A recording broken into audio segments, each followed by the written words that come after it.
За өдөрчөө сонсогчдоо өдрийн мэнд манай Antai podcast-ийн маань дараагийн дугаар эхлэхэд бэлэн болсон байна. Тэгээд энэ удаагийн дугаараар манай Institute of Applied Psychology буюу хэрэглээний сэтгэл судлалын төв хүрээлэнгийн үүсгэн байгуулагч.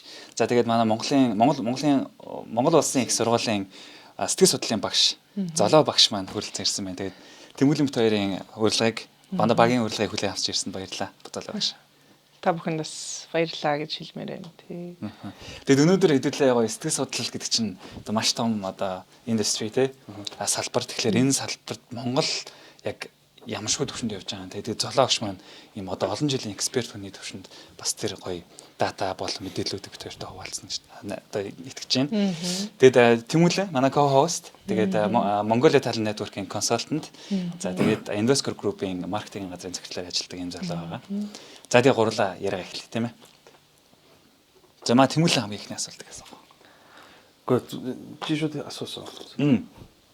Тэгвэл золоогчоос хамгийн түрүүнд асуух юм бол applied psychology буюу энэ хэрэглээний сэтгэл зүй гэж яг юу юм бэ гэдгээс сэтгэлэхтэл яаж байна. Намайг нэг хүн тэгж хэлжсэн байхгүй. Чи яг ингээд нөгөө сэтгэл судлалын шинжилгээ ухаанд нэг судлан шинжилэн онцлон үнэлнэ гэж явах юм. Тэг бид нар яг наад үгний чинь үгийг юу ойлгож гин үү? Онцлогоо гэдэг үг аюух тийм хүнд тусдаг юм байна л да. Онцлуулна гэхээр ер нь миний сэтгцийн өвчин эрүүлээс биш мүү эрүүл муу юм уу гэдгийг онцлох гэж байгаа юм шиг санагддаг. Тэгээд наа чи аюу хүнд үг гэж хэлжсэн. Тэгээд нэрээ энэ диагноз баггүй юу гэнэ бол assessment тэгээд онцлох үнэлэх гээд. Тэгээд хэрэглээ гэдэг нь би одоо хаана байгаагаа мэдээд сэтгэл судлалын шинжилгээ ухааны хэрэглэх тухай. Тэгээд одоо бид нар өдөр болгон дэлгүүр ороод хамгийн их авдаг юм маань юу вэ гэхээр талах. За зүгээр талахаар жишээ авах юм бол тэрэн шиг болгох гэдэг тийм айгуу тийм хис өр мөрөөдөлтөө болчихгүй юу? Ингээ судал шинжилээд ингээ юм үзэж ингэж харсаар аваад. Тэгсэн чинь хэрэглээ гэдэг үг чинь одоо жишээлбэл хэрэглээ гэдэг үг айгуу тийм бидний ахуйтай их ойрхон юм байна л да. Хэрэглээний гэдэг юмтай холбоотой, хэрэглэл гэдэг юмтай холбоотой энэ ямар сонин нэрвэ гэл хүмүүсээс айгуу их тэгж. Тэгэхээр би нэг жоохон чүчүүд би байгаа онсон юм байна да. Нэршлийн хувьд харин би асуух гэдэг. Яг нэг ингээ хүнд ингээ хэрэгэлдэг болгуулах гэдэг авах. Энэ шинжилгээ ухааны одоо үр дүнг амжилтыг одоо бид нар нэг онлын юм тий. Тэгээ бидний нэг аюул шинжилгээ ухааны хэлээр ярьдаг гэж ярьдаг байхгүй. Тэгэхээр энийг нэг хүн хэрэглээсэ гэж өөрөөр хэлбэл ер нь л зүгээр сэтгэл зүйч төр очдог байгаасай. Хамгийн товчхонтой зүгээр энэ үг байхгүй. Тэгээд тэнд очиод юу хийж байгаа юм гэхээр тэнд очиод өөрхөө хаанагааг тий ямар хуу байгааг тань мэддэг. Сэтгэл зүйчийн тусламжтайгаар тэгээд өөртөө туслах тэр замыг хайдаг газар нь байгаасай гэж бол хамгийн хүсэж байсан. Тэгээд ер нь бол практикт ажилдаг сэтгэл зүйн шинжилгээ ухаан байгаасай тий. Бүр ингээл ерөөсөл хэрэглээсээ хүн ингээд айгүйх цангаж байгаа үед ус авч уун шүү дээ тий. Тэгэхээр нөгөө сэтгэл нь өвдөөд ингээд сэтгэл зүйн хувьд ингээд ямар нэгэн зүйлийг даван туулах гэж хэцүү явж байгаа үедээ хэрэгэлдэг газар тий хэрэгэлдэг газар нь байгаасай гэж бодож хайлт хийж тэгээ явж ерөөсөн за хэрэглээний сэтгэл судлалын хүрээлэн институт бол айгу дэлхийд айгу олон байдаг салбаруудтай тэгээ ер нь бол энэ жишгийг энэ форматыг бид нар дагуул болох юм байна гэж бодоод тэг байгуулж ирсэн байхгүй. Хэрэглээний сэтгэл зүй маань залгааша би бас зүгээр асуухад applied psychology гэж байгаа. Тэнгүүдээ хоньс нь organizational psychology байгууллагын психологи гэж байгаа. Тэгэнгүүтээ developmental гэж хөгжлийн ингээл ингээд одоо олон улсын сургуулиудад бол ингээд хөгжил тус бүрээр нь ингээл тустай оюутнууд бол анги аваад суралцдаг тий. Яг манай Монголын төвшөнд одоо ямаршгүй яг ангиар ингээд зааглалцсан байгаа бай одоо сэтгэл судлалын ангиудыг гэх юм бол. За миний санаж байгаагаар шинжилгээ ухааны технологийн их сургууль байгууллагын сэтгэл зүйн хөтөлбөр бол одоо гаргасан. За бас санаж байгаагаар Монгол улсын боловсролын их сургууль сургуулийн сэтгэл зүйчийн хөтөлбөр бол гаргасан. Тэгэхээр одоо миний мэдж байгаагаар бол эднэр байна. Хамгийн эртний түүхтэй нь болохоор манад нөгөө нэг Хилийн цэргийн сэтгэл судлаач нар гэж тусад нь бэлтжижсэн байхгүй юу? Соц нийгмийн үед үү те? Ерөөсөө үгүй соц нийгмийн үед бол биш. Энд чинь одоо өөрөө хизээ анх бэлтэж эхэлсэн бэхээр Монгол улсын их сургууль чинь 1992 оноос хойш 96 анхны төгсөлт нь байдаг байхгүй юу? Сэтгэл зүйч гэдэг үг. Тийм сэтгэл зүйч гэдэг. Сэтгэл зүйч, сэтгэл судлаач багш гэдэг мэргэжлийг эзэмшсэн хүмүүс чинь анх 96 он байхгүй юу? Тэгэхээр 96 оноос хойш яригдана гэсэн үг. Тэгээд миний санджаар бидрийг оюутан байхад гэж 2000 оны үед ер нь бол хэлийн цэргийн сэтгэл судлаач нар бол бэлтгээд эхэлсэн байсан байхгүй. Тэгэхээр ер нь бол тусгай салбар байна. За ялангуяа энэ хэлийн цэрэг байна. Цагдаа одоо гэхдээ яг цагдаагийн сэтгэл зүйч гэж бэлтээд байгаа биш. Сэтгэл судлаар төгсөж гараад цагдаа руу орж байгаа ийм юмнууд бол байгаа. Тэгэхээр тусгай мэргэжил гэх юм бол ер нь бол саяныхыг нэрлэх байхаа. Тэгээд магадгүй миний мэдгүй сургуулиуд одоо аягүй хөтөлбөр гаргаж байна. Монгол улсын хэмжээнд 13 ихтэй сургууль сэтгэл судлаач бэлтэж байгаа. Тэгэхээр тэр 13 маань янз янзын хөтөлбөрүүдийг бол гаргаж байна. Ялангуяа сүүл бол миний санджаар хамгийн сүүл санхүү эдийн засгийн дээд сургууль бас технологитой их үйж явах шиг санагдсан. Энэ хөтөл гаргаж байгаа хөтөлбөр нь бол тийм байна гэж харсан. Тэгэхээр ер нь бол юм шинэлэг хөтөлбөрүүд байгаа юм байна. Яг байгууллагын сэтгэл судлаачдын бэлтэж байгаа нь болохоор яг шинжилгээ технологийн их сургуульд бол мэргэжилтэн бэлтэж байгаа. Зөв. Монгол Улсын их сургууль болохоор Монгол Улсын их сургууль болохоор хамгийн том зорилго нэг л том зорилго байгаа. Бүх салбарт ажиллах боловсруучин. Нэгдүгээр, хоёрдугаар судалгааны чиглэл байхгүй. Зөв. Манай Монгол Улсын их сургуулийн барьж байгаа хамгийн гол зорилго бодлого болоо яг тэрэн дээр очиж. Ерөөсөө Монгол Улсын их сургууль төгссөн сэтгэл судлаачдын хамгийн том давуу тал бол судалгааны чадвар бол аягүй өндөр байдаг. Яг нэг талбар руу бэлтчихээр бидний зорилго биш байхгүй юу? Монгол Улсын их сургууль бол альж талбарт ажиллах боловсруучныг бид нар бэлтэж байгаа. Тэгтээ түлхүү судалгааны чиглэлээ бол барьж ажиллаж байгаа. Яг нөгөө нэг байшингийн үндэс фундамент нь байгаа байхгүй тий.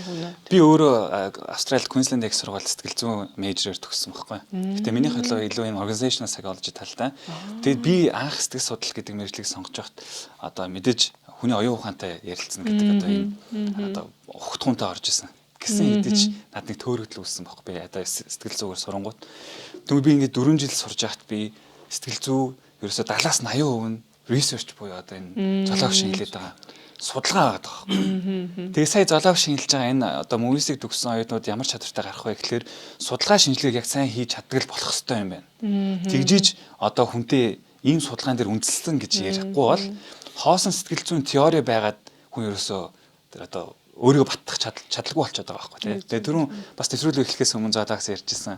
Америкаас ингээд мянган сэтгэл зүйчд ирээд тий тантай уулзахад ингээд датаг усуужсэн тий Монгол улс. Тэгэхээр одоо яг энэ лабораторигүй тий. Тэгээ яг энэ чиглэл рүү явж байгаанаас айгүй сонсоод таатай байна. Тэгэд одоо маш олон залуучууд сэтгэл зүгээр сурж байгаа миний мэдхийн. Тэгээд зоологч маань болохоор Монгол Улсын их сургуульд илүү спортын сэтгэл зүй. За тэгээд counseling буюу одоо тэрийг монголоор юу гэж орчуулдаг юм бэ? Зөвлөгөө. Сэтгэл зүйн зөвлөгөө гэсэн хоёр хичээлүүдийг төлхөө орж байгаа. Тэгээд тэр хоёр хичээл дээр таас түрүүн өгчсэн мэдээллүүд өгөж хэдэн оюутан сурч ирсэн бай тээ. Тэгээд тэр мөсийн бас тэр одоо энэ research дээр тулгуурлаж байгаа энэ чиглэлийг яаж гаргасан юм бэ? Манай их сургууль 2011 оноос хойш Хятадаас манай их сургуулийн одоо энэ судалгааны чиглэлд хамгийн одоо мундаг багш байгаа. Тэр маань Шанхайд доктор хамгаас эшиг нэм гэж багш байгаа.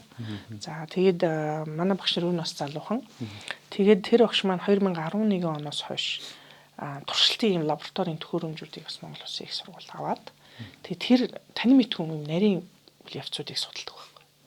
Тэгэнгүүт одоо жишээлбэл хүн чинь ингээд нэг таны мэдгүй чадвар гэдэг чинь хүмүүсийн ерөнхийдөө цаад байгаагүй нарийн харагдахгүй байгаа чадвар шүү дээ. Магадгүй тогтоох чадвар тий харал төвлөрөх чадвар тэрийг ашиглаж байгаа хурд хараа орон зайн чадвар. Ер нь бол хүл гарын цогцонгой хөдөлгөөн энтрийг судалдаг. Тэгээ нэг харааны хүртгүү энтрийг нарийн судалдаг.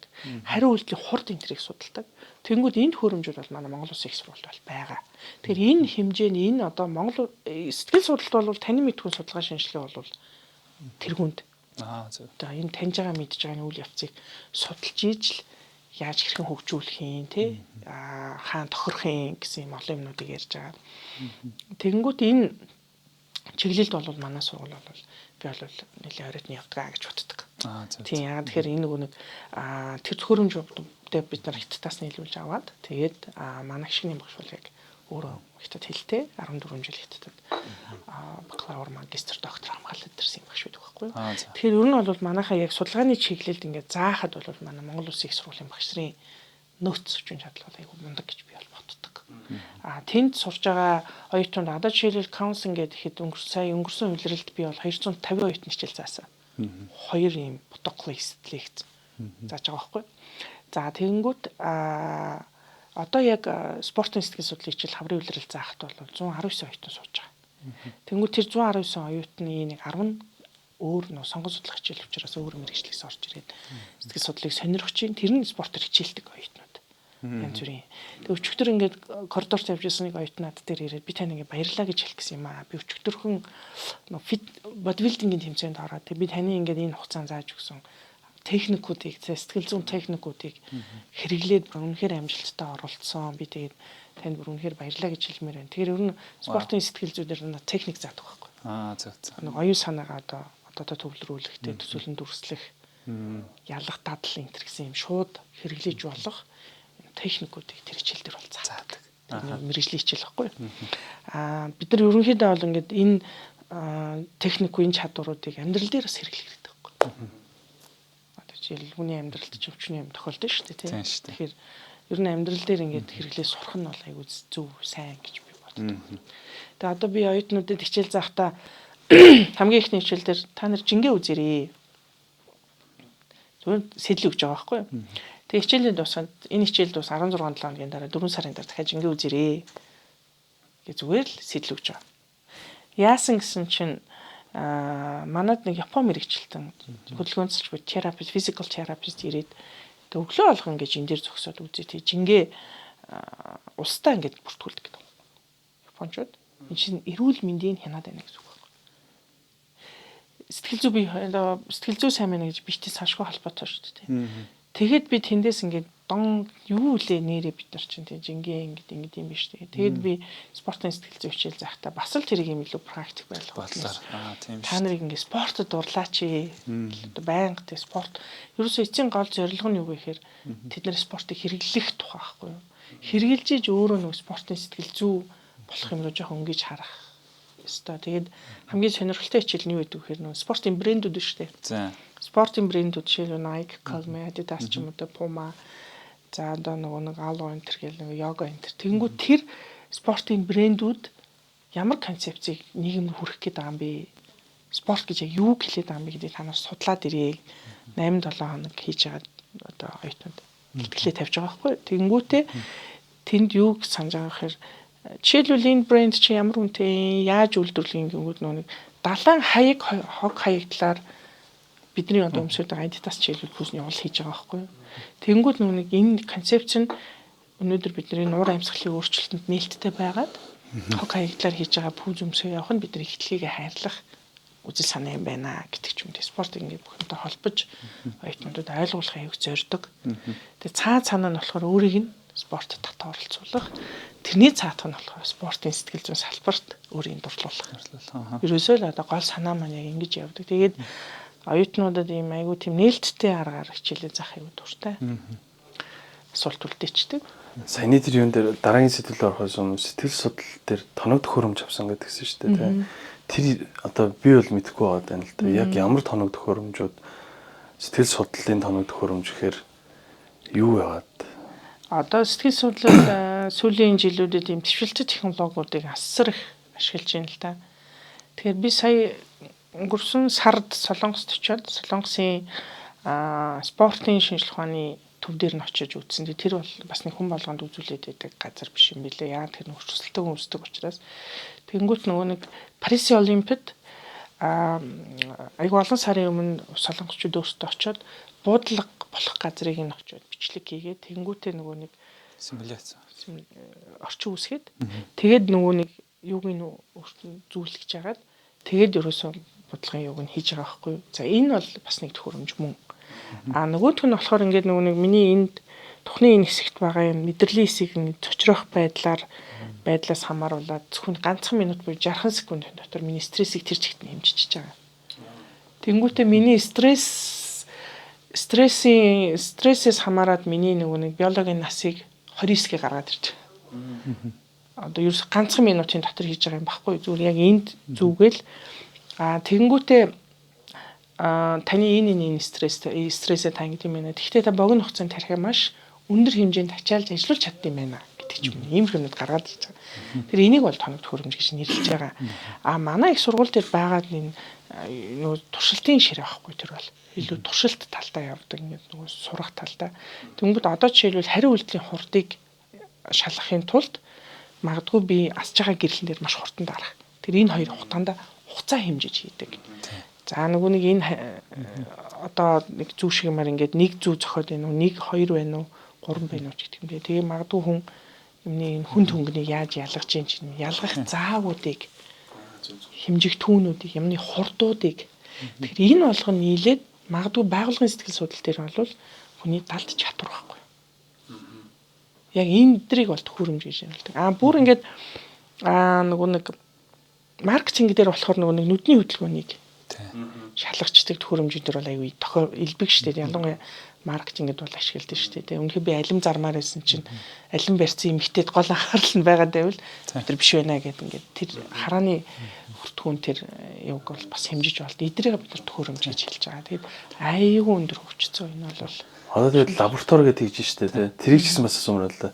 Лаборатори би бол жишээлбэл одоо миний мэддэг лаборатори бол химийн лаборатори энэ илүү сайн мэдээд байна. Сэтгэл зүйн лаборатори гэхээр тэр саяны тоног төхөөрөмжүүдийг байгаа одоо тэр газраа хэлээд байна уу? Эсвэл тусдаа өөр юм байна уу? За энд нэг би ганцхан юм бүр аюул чухал асуулт байна. Юуг онцлмаар байна гэхээр сэтгэл зүйн тест өгөхөд шүү дээ. Орчны нөлөө асар өндөр.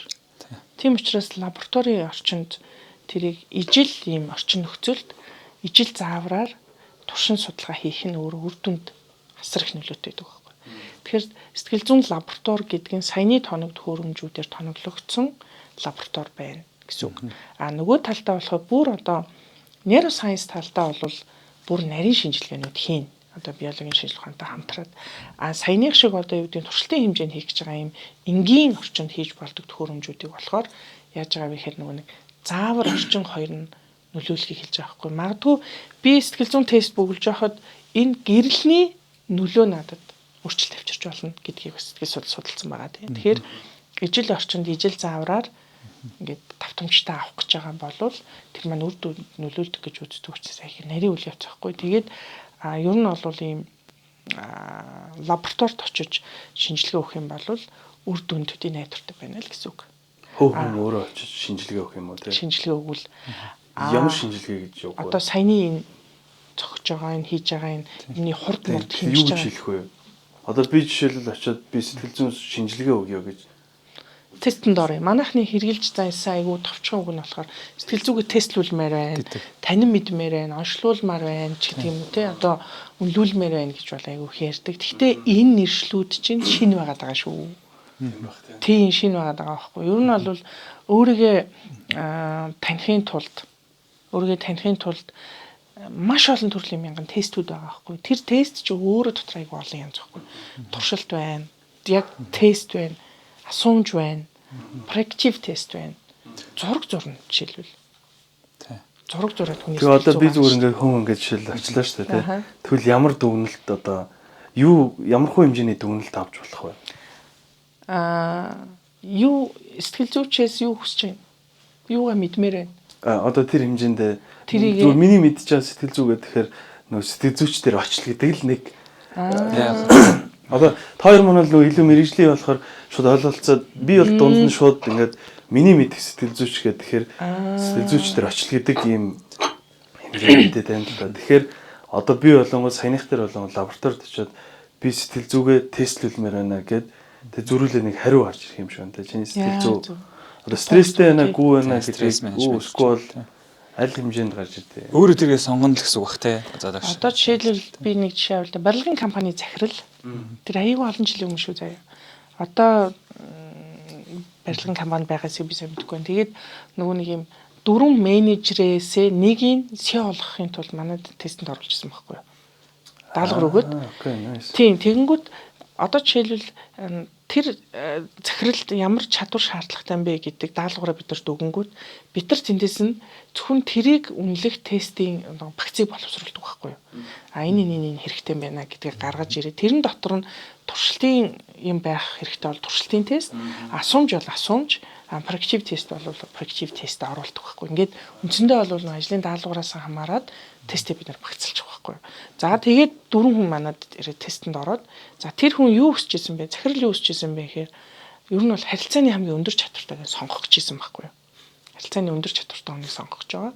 За тэгээд нөгөө хүн маань нөгөө нэг барилгын компани учраас нэг одоо нөгөө харилцах чадвар аяг өндөртэйг сонгохгүй. Тэгээд нарийн чадваруудыг гаргаад бид нар бүх төвшөнд нь харьцуулт хийгээд захиалганд авах. Тэгвэл энд нэг юм байгаа. Нөгөө нэг тестэнд орох гэж байгаа ажилтан энийг бүх шатанд нь ойлгоод энийг юунд хэрэглэх гэж байгааг нь мэдээд ёс зүйн хувьд энэ дээр зөвшөөрж ижил сэтгэл зүйчний ажил нь эхэлдэг. Зөвшөөрөхгүй бол өөрсдөө огт эхлэхгүй. Хүний хувийн мэдээлэл бид нар авах гэж байгаа. Ийм аргаар ийм хугацаанд ийм үр дүн гаргахаар бид нар таныг тестэнд оруулах гэж байгаамаа гэдэг нөгөө хүмүүс зөвшөөрөөд ёс зүйн хувьд зөвшөөрөөд тэгээд хамгийн гол нь түрүүний хэлдэг нөгөө лабораторийн төвшөнд авч байгаа юм маань ер нь бол тэгтээ лаборатори хүнд үг шүү. Нэг лаборатори хэр нэг амар тушуулах гэж байгаа юм шиг хүн тусгаад идэв байхгүй. Ер нь бол зүгээр энгийн өрөөнүүдэд зүгээр орчинд хийгддэг тийм тэр яг зүгээр бүр лабораториуд гэхээр бүр нарийн хэмжих түүнүүдийг хэмжиж чинь яг түрүүний хэлдэг шиг хими физикийн шиг юмнууд бол бас байгаа. Жишээлбэл одоо ганцхан тусал цуснаас нь тэр хүн хаана ядрал явагдаад байгааг мэдээд байгаа байхгүй. Сэтгэл судлалын шинжилгээ ухаанч одоо Монгол дуу гадаадад. За. Тэгэхээр тэр нь жишээлбэл нөгөө нэг лабораторийн төвшөнд хийгддэг гэсэн үг байхгүй. Тэгээд хариуг нь бид нар гаргаад би тэр захирлагыг уулзж яснаа санаж байгаа байхгүй. Тэгээд ингээд гэсэн чи хөөх бүр эн чин намайг миний шийдвэр гаргалтанд бүр ямар их тусалж байна гэдэг тэр эмэгтэй захирлаа шийдвэрээ гаргасан байх. Тэр бол бидний асуудал биш байхгүй. Бид нөгөө нэг бүх нарийн өөрөөр хэлбэл сонсох чадварыг, харилцах чадварыг, ярих чадварыг, таны мэдхүүн тэр хурдыг нь анхаарах бүх юмыг ингээ багцлаад ингээ дөрвөн хүмүүсийн нэг харьцуулаа гаргаад өгөнгүүт тэн дээр бол тийм гэж байгаа. Тэгээд энийг яг ингээ нэг шинжлэх ухааны үндэслэлтэй шийдвэр гаргалт гэж хэлж болно. Яг тэгэхээр нөгөө нэг би тааж байгаа шүү дээ. Тийм үстэй тийм хүнийг хараад. Тийм ерөнхийдөө яг өөрийнхөө амьдралын туршлага нөгөө хүний нэг чадвар дээр ингээ дөрвөлөд ерөнхийдөө бол би ерөнхийдөө тааж байгаа байхгүй. Тэр тааж байгаа зүйлээ эргэлзэхгүйгээр шийдвэр гаргахын тулд багийн одоо компани захирлууд болов шинжлэх ухааны үндслийг бол цаавал ашиглах. Саяных байгууллагын сэтгэлзүүд орох уу? Байгууллагын сэтгэлзүүд байгууллагууд. Хувь хүн өөрийгөө яриад түрүүнийх шиг тийм ер нь би нэг ер нь гэхдээ хин айгүй хэрдэг гэхээр нөгөө нэг 36 7 наснаас хойш шүү заа. Ерөнхийдөө практик дээр ярьж байгаа. Ерөнхийдөө 45 6 хүртэл карьер шилжиж гэж байгаа үед хүмүүс айгүйх цан төлөв үнэлүүлэх те. Би ер нь ямархуу чадвар маань илүү байна гэдгийг шалгуулах гэж ирдэг хүмүүс айгүйх гэдэг. Тийм. Хэдүүлээ алж гээд. Тийм. Scratch and the surface буюу хэдүүлээ амар зүгээр. Одоо хүн ерөн сэтгэл судлал гэхлээр яг зөв. Тэгээ ингэж боддог байхгүй. Тэгээ би яг бол хүний өөрийнх нь түүлийн оюун ухааны зорилго болохоор өөрийгөө олж таньж мэдэх гэдэг шүү дээ. Би яг ямар үед ямар харшин гаргадгийг гэх мэтчлэн те. Тэгэхээр энийг авахын тулд одоо сая зоологч маань хэллээ ингээд юм орчин бүрдүүлсэн юм байдаг те. За түрүүний яриад байгаа тэр лабораториуд маань болохоор одоо яг оюутнууд маань одоо оюутнууд болон одоо энэ судалгаа хийж байгаа судлаачид маань те тэр лабораторийг ашиглаж ямар ч гадны нөлөө үзүүлэхгүй байх боломжийн орчингийг бүрдүүлж байгаа судалгаагаа хийхлээр тэр судалгааны чинь одоо validity буюу тэр нь одоо үнэн зөв гарч ирэх боломж нь их байдаг учраас тийм лабораторийг тэгж ашиглаад байгаа. Найдвартай байдлын. Тэгэхээр би зоологч нөө одоо дахиж ийшээ орох гэж байгаа нь Мүйсийн тэр одоо судалгаа тайсаа 2006 онд гэсэн дээр Америкууд ирдэг чинь. 120 Америк 2009 онд Монголд ирсэн. 9 онд ирэхэд ямар ч дата байгаагүй. Үнэн тий? Байгаагүй. Тийм судалгаач байгаагүй тий? Лабораторийн ширээч байгаагүй. Үнэхээр байгаагүй. За тэгэхээр Монгол улс 2009 он тийм байсан. Одоо ингээд хөгжиж байгаа тий? Стил амар шинэ байгаа тий? За сэтгэл судлал гэдэг одоо салбар нь Америкт хамгийн өндөр хөгжсөн. За хамаг судалгаа, ихэнх судалгаа дандаа энэ OECD буюу дандаа энэ барууны орнуудад хийгдсэн байдаг тий зоолооч. Тэнгүүд энэ Аз айгу хойно байгаад байдаг байхгүй. За одоо Монгол бүр 2009 онд одоо ингээд трендийн одол болж чинь тий. Тэгэхэд би тэнд одоо асуух гэж юм. За энэ судалгааны орчинг ингээд гоо бэлдээд өглөө тий. За ингээд бүх тоног төхөөрөмжийг аваад ирлээ. Тэнгүүд тэр судлаачид маань та үнэхээр одоо мундаг байна гэж чинь тий. Монголд ямар судалгаа хийдэв? За судлаачид яг үнэхээр тэр лабораторио бүрэн гүйцэд ашиглаж чадчихэв үү? Таны одоо өөрөө чинь нүдээр те. Тэр байдлаас нь та бас гоё хуваалцаач. Тэгээ салбарыг сонирхож байгаас хүмүүст хэрэгтэй. Компаниудын хувьд болохоор компани дээр нэлээд хэдэн кампус сэтгэл зүйн компаниуд судалгаа хийж байгаа. Ажлаа сайшрах хам шинж те стресс хамгийн ерөнхий сэдв бол стресс юм дээ. Энэ судалгаанууд бол хийж байгаа. Манад нөгөө нэг урт хугацаанд судлахын тулд энэ бол асар их хөрөнгө оруулалт шаардна. Тэгэхээр ер нь бол ихэнх компаниуд судалгааг ийм зардал гэж харах хандлага бол байдаг. Одоо бол өөрчлөгдөж байгаа. Тэгэхээр ер нь бол компаниуд ингээд яадаг вэ гэхээр сургалт хөгжүүлэлт авчи, үйлчлэг авчи. Харин судлаад судалгаа шинжилгээнд дээр судалж байгаа үйл явц ер нь сэтгэл зүйчийн хийх ажиллаж байгаа хүнийхээ сэтгэл зүй бүрэн дүүрэн мэдэх ёстой байна. Тэгчээд юу хэрэгтэйг нь яг байгаа онж очиж үйлчлэгээ үзүүлэх ёстой. Тэгэхээр энэний өмнө чинь заавал нэг судалгаа яг яригадаад шүү дээ. Тэгэхээр ер нь бол миний санаж байгаагаар 2010 оноос хойш энэ бол маш их идэвхжиж байгаа. Компаниуд бол судалгаанд тодорхой хэмжээгээр хөрөнгө оруулалт хийдэг болсон байна. Яагаад тэгэхээр таниж мэдснийхаа дараагаар сэтгэл зүйн ажилтнуудынхаа буюу компанийнхаа сэтгэл зүйн хэрэгцээг тодорхойлох нь. Ажилчид хүмүүсийнхээ сэтгэл зүйн асуудлыг яг бодитоор нь харах нь аягүй чухал. Тэгэхээр энэ бол амар чухал байх нь тий. Тэгээд нэлээд олон компаниуд маш олон судалгаанууд хийгээд тэрнийгээ бол танилцуулсан. Тэр дотор бол одоо сэтгэл судлалын үндэсний төвийг би нэрлэмээр байна. За бас нэг тэднийхээс гарсны компани байгаа тий. Тэгэхээр энэ нь бол байгууллагууд чиглэж байгаа маш олон юмнууд байгаа. Одоо бол аягүй болчихсон. Тэгээд дээр нэг дижитал технологич нэг судалгааг сурдаг боломжоор бид нар сангаад өгчлөө тий. Би болохоор энд нэг юу хийх гээд байна. Бид нар юу хийдэг вэ гэхээр сэтгэл зүйн эрүүл мэндийн судалгаа юу хийдэг. Сэтгэл зүйн эрүүл мэндийн хаана явж байна, ажилтан хаана явж байна гэдэг дээр бол маш их судалгаа хийдэг. Тэгээ энэ дээр нэг 7 компани дээр хийсэн судалгаан дээр нойрны асуудал тэргүүнд явсан байхгүй. Би зөв ганцхан үр дүнгэл хэлгээд ер нь бүх ажилчдын сэтгэл зүйн эрүүл мэндийн асуудал дээр нойр уур аягүй чухал байгаа юм байна. За тэр дотор шүү дээ 3 компани бол технологийн компани байсан. Нойрны асуудал. Тийм. Тэгэхээр ерөөсөө энэ гол анхаарлын төвд одоо байх ёстой юм мөн байхгүй юу? Энд дээр бол бид нар заавалжгүй юм харах хэрэгтэй байна. За нөгөөх нь болохоор стресс дээр яриа л да. Тэгээ стрессийн судалгаа асар их хийжсэн бид нар. Тэгээ стресс дээр юу ярьдаг вэ гэхээр стрессж байгаа нөхцөл байдал, стресстэй үед юу хийдэг ингээд бүхнүүд бол мэддгийм байна. Гэхдээ эрүүл аргуудыг мэддэг юм байна. Стрессийг бууруулах эрүүл аргаа бид нар мэддэг юм байна гэдэг дээр бас айгүй судалгааны үр дүн бол харагдчихсэн.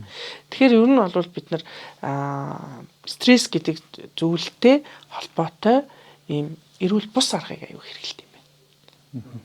Ер нь бол эрүүл бус арга гэдэг нь бүгдээ арга мөн алкогол эдрэгтэй хэлж байна тийм.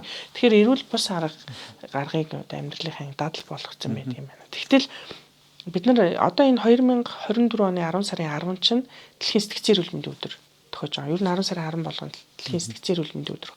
Энэ өдөр болохоор дэлхийн эрүүл мэндийн байгууллагууд ажилтныхаа сэтгэл зүг анхаарья гэдэг уриалга гаргацсан энэ жил.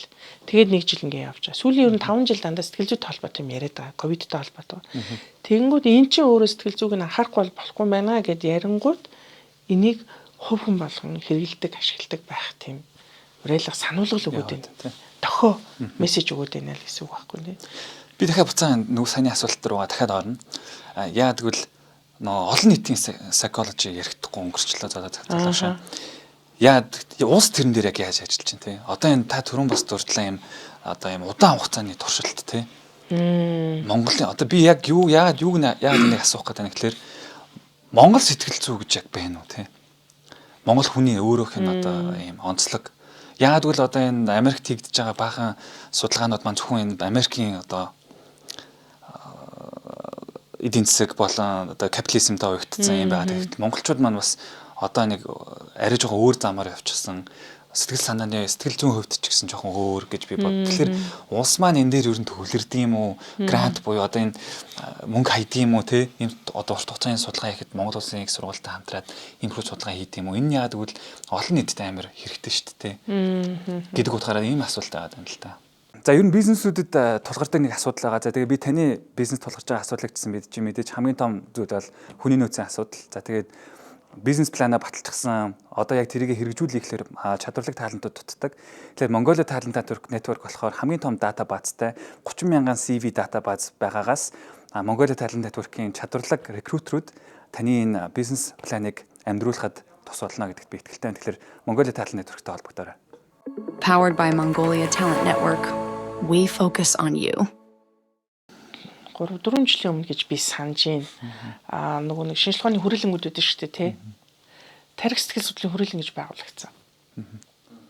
За тэнд бол тодорхой судалгаанууд эхэлсэн явж байгаа. За би яг тэнд одоо ажилладаг учраас сайн хэлж мэдэхгүй байна. Гэхдээ тэр бол нөгөө нэг эхлэл хэсэг гэж харж болно. Тэгээд 2001 оноос хойш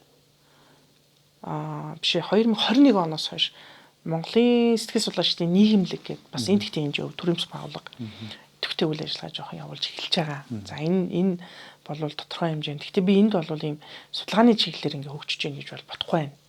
За яг улсаас дэмжлэгтэйгээр урт хугацаанд ийм алсыг харсан ийм судалгааны чиглэлнүүд Монгол байхгүй. Байлгах суурьуд бол тэзээ тавигдсан. Гадны улс орнуудад боловсролын яам, эрүүл мэндийн яам, хөдөлмөр нийгмийн хамгааллын яам гэдэг энэ 3 яамны дунд ер нь бол манай салбар байдаг.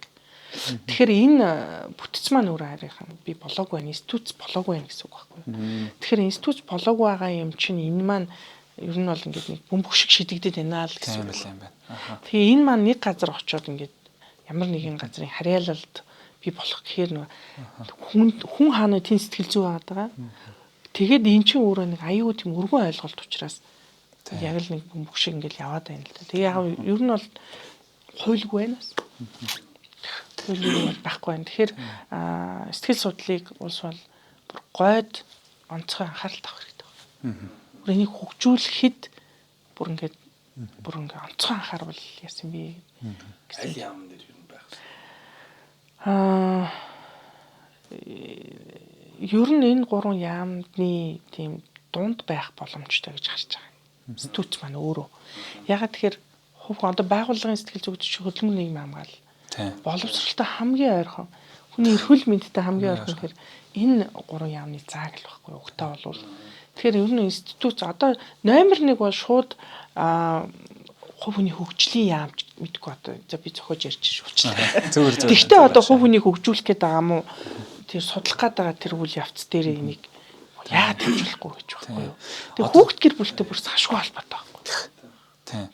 Гарцаагүй. Одоо монголоор бараг ярьж чаддаг хүүхд, сайн ярьж чаддаг хүүхд ховорхон болсон цаг үед тий. Ийм одоо сэтгэл зүй бүр амар чухал байхгүй яг үнэндээ бол. Гэхдээ би бол яг харж байгаа нь бол эдийн засаг одоо болломж бололцоогийн хувьд манай улс ядуу байна л тий. Тийм учраас бас үнэхээр тэрэн лугаа ингэж анхаарал хаяж чадахгүй байна л гэж одоо харж юм миний хувьд тий. Одоо тэгтээ нэг амар чухал ярьж сэтгэл зүй амар чухал одоо ингээл амар ялчгүй ковидос хойш тренд болсон юм шүү дээ тий.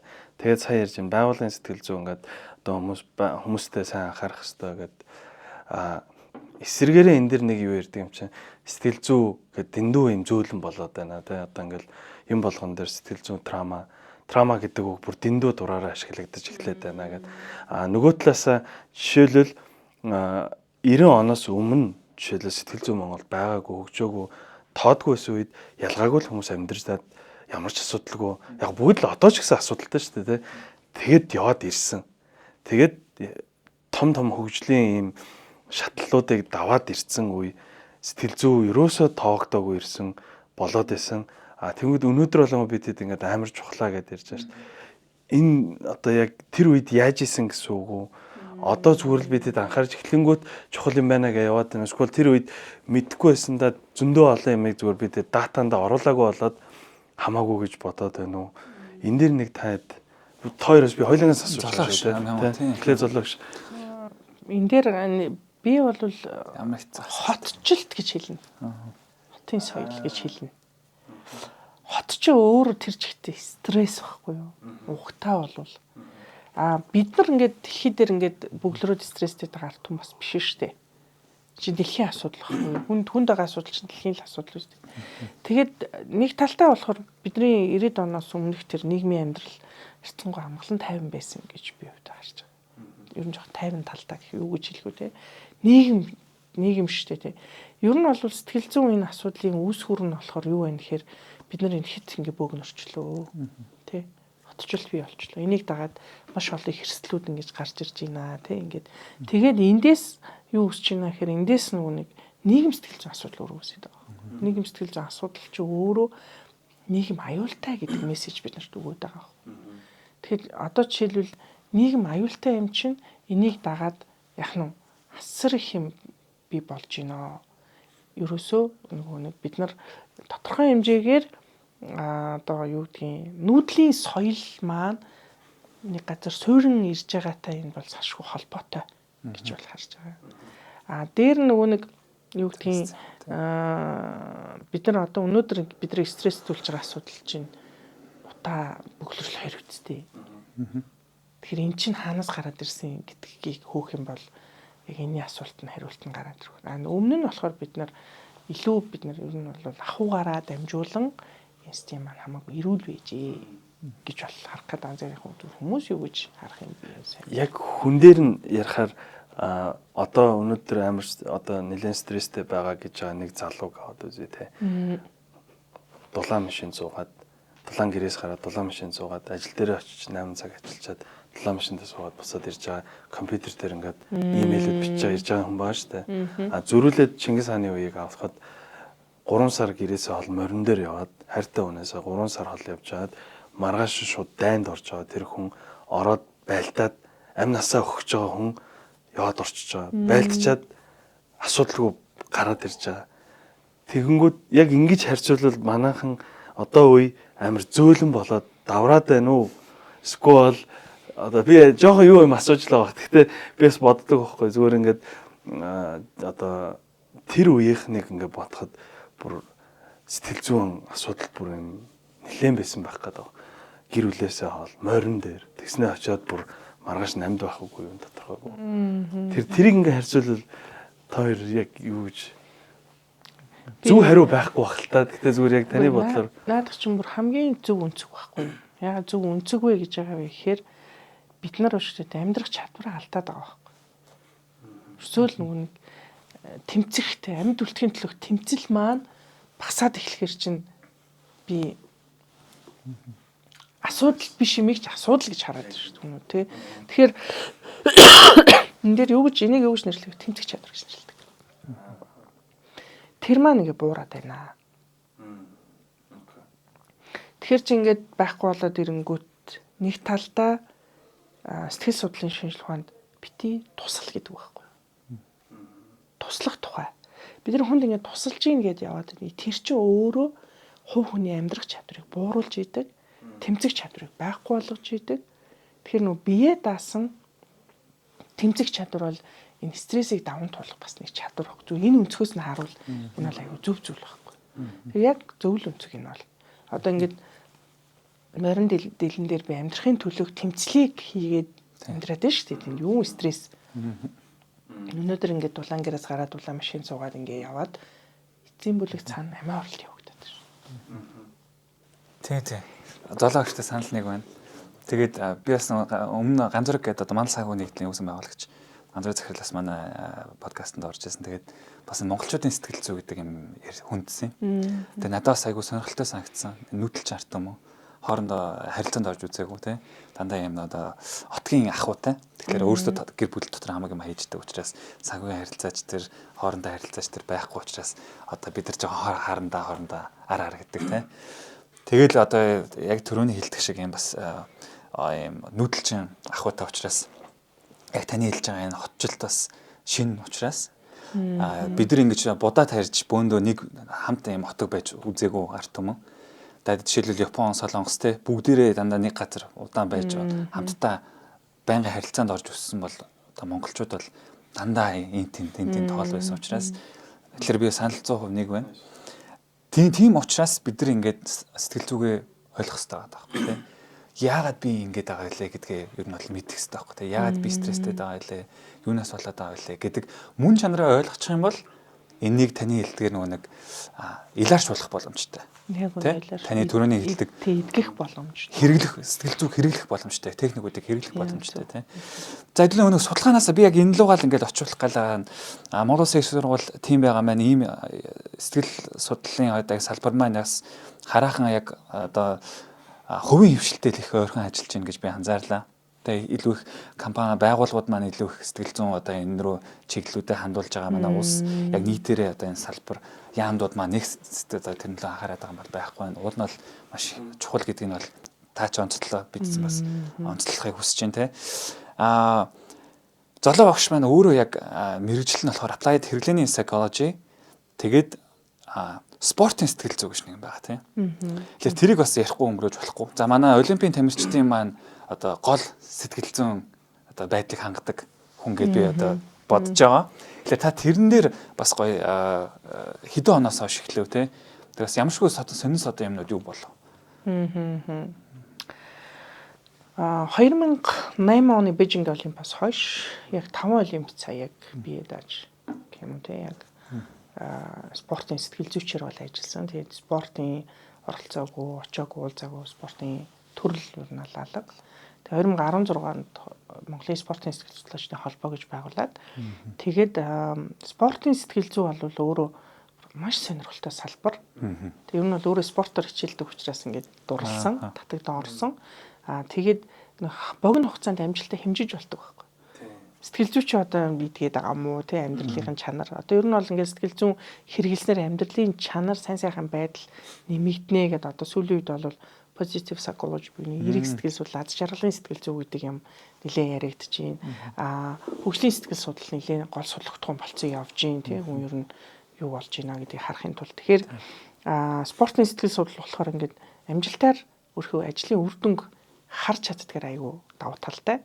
Тэгээд спортод ерөөсөө гол юм нь юу вэ гэхээр ерөөсөө л техникийн, тактикийн одоо энэ тэмцээний үеийн энэ гурван сэтгэл зүй байхгүй. Энэ гурав дээр ер нь бол бид нар сэтгэл зүйгээ бүрэн дүүрэн бэлдээд нөгөө өндөр зэрэг дээр сэтгэл зүй бол бүр номер 1 чухал болчихж байгаа байхгүй.